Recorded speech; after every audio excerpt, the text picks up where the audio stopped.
The sun was harsh and unforgiving that afternoon, glowing off the glass buildings of the city and turning the sidewalks into shimmering mirrors of heat. Cars rushed by, people hurried with purpose, and opportunities drifted by, unseen. Except for the one moment that would change Aaron Whitlock's entire life. He had been on his way to the most important job interview he had ever secured, wearing the only pressed white shirt he owned and holding a resume he had rewritten at least 20 times. His heart was pounding with hope, fear, and the weight of everything he wanted to become. But just as he crossed Western Avenue, he saw something that shattered all that focus in an instant. A young woman stumbling onto the crosswalk, collapsing to her knees as if the world itself had given up beneath her. Her long blonde hair fell into her face, her red dress catching the sunlight as she struggled to breathe. People walked past her as if she were invisible, their eyes fixed on their own lives. Aaron stopped mid-stride, his decision made in the space of a heartbeat.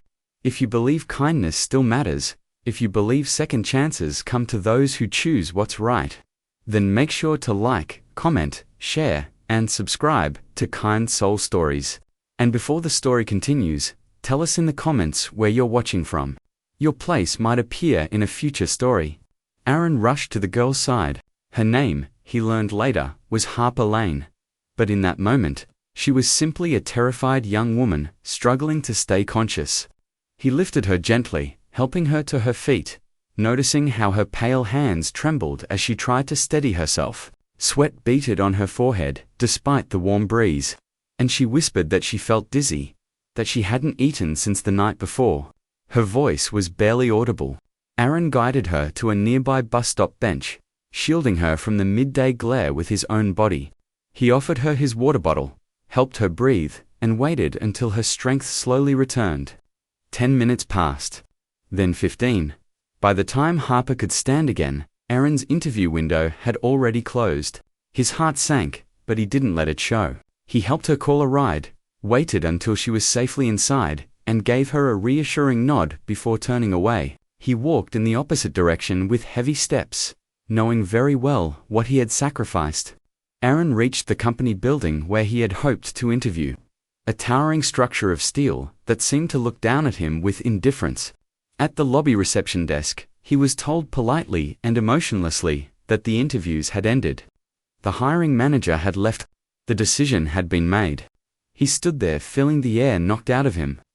Not by the heat, not by the long walk, but by the heavy, sinking realization that kindness had cost him a chance at changing his life. The receptionist's expression softened when she saw his disappointment. But rules were rules. Aaron walked back outside, his shadow stretching long on the hot pavement, as if following him in sympathy. For the next week, Aaron returned to his routine of small part-time jobs, delivering packages, cleaning a storage facility at dawn, and sorting inventory in a dusty warehouse. He never mentioned to anyone what had happened. He didn't regret helping the girl. He simply regretted that the world didn't reward moments like that. Bills piled up. His hopes dimmed. He wondered if he was destined for a life that never seemed to rise above survival. But life in its mysterious ways had seen everything. One Thursday morning, just after finishing a delivery shift, Aaron received an unexpected phone call. The voice on the other end belonged to a woman named Celeste Rayner, the executive assistant to the CEO of Western Industries, the same company where Aaron had lost his interview. Aaron's breath caught in his throat as she asked him to come in immediately. Not for an interview, but for a meeting personally requested by the CEO. Shock and confusion tangled inside him. Had they reconsidered? Had they heard something about him? Nervously, he boarded the bus and rode to the glittering headquarters. The CEO's office was vast with floor-to-ceiling windows overlooking the cityscape. Sunlight pouring across polished floors. Behind a mahogany desk sat Vincent Lane, a man with sharp features softened only by the tired, worried lines around his eyes. He stood when Aaron entered, offering a firm handshake that held unexpected warmth. On the sofa beside him sat Harper, the girl in the red dress. The same girl who had collapsed in the street. She looked healthier now, her blonde hair neatly tied, her posture strong. When she smiled at Aaron, it wasn't the smile of a stranger, but of someone who had been waiting to thank him properly. Vincent explained everything. Harper wasn't just anyone. She was his daughter. She had been under immense pressure due to a project disaster at the company, had barely slept, had forgotten to eat, and had been on her way to confront a mistake she thought might cost her father's reputation. When she collapsed, she had been overwhelmed mentally and physically. Harper then recounted in detail how Aaron had stayed with her, helped her breathe, protected her from the sun, and made sure she was safe. She had tried to find him afterward, but didn't know his name until security footage from the bus stop helped identify him. Vincent looked at Aaron with genuine gratitude, telling him that character mattered more than credentials. Anyone can prepare for an interview, he said, but not everyone chooses compassion over self-interest. He offered Aaron not the entry-level position he had originally pursued, but a better one. An assistant coordinator role with training, included full benefits and long-term growth opportunities.